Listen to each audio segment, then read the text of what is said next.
గలిలయలోని కానాలో యేసు ఈ మొదటి సూచక క్రియను చేసి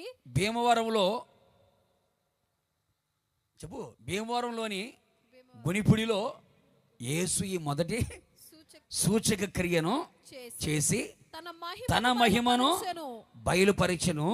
అందువలన ఆ సభలకు వచ్చిన వారందరూ కూడా ఆయన యందు విశ్వాసం ఉంచి గట్టిగా యేసు ఒక సూచక క్రియ చేశాడట. ఒక సూచక క్రియ, ఒక ఆశ్చర్యమైన కార్యం, ఒక మహత్తరమైన కార్యం, ఒక అద్భుతమైన కార్యం యేసయ్య చేశాడు. ఎప్పుడైతే ఒక సూచక క్రియ జరిగిందో ఆ సూచక క్రియ ద్వారా దేవుని మహిమ బయలుపరచబడింది.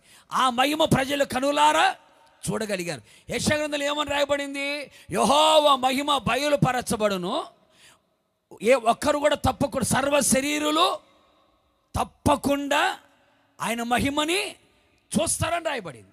అంటే దేవుని మహిమ బయలుపరచబడాలి అంటే దేవుడు ఒక సూచక క్రియ చేయాలి, ఒక అద్భుతాన్ని చేయాలి, ఒక మహత్తరమైన కార్యాన్ని చేయాలి. నిశ్చయముగా నీ జీవితంలో కూడా, నీ భవిష్యత్తు విషయమైనా, నీ కుటుంబ విషయమైనా, నీ వ్యక్తిగత విషయమైనా, అది సంఘములో అయినా, అది సమాజంలో అయినా, నీ ఉద్యోగంలో అయినా, నీ వ్యాపారంలో అయినా, నీ పొలములో అయినా, నువ్వు రొయ్యల చెరువులైనా, నీ చేపల చెరువులైనా, అది సంతానమైనా, అది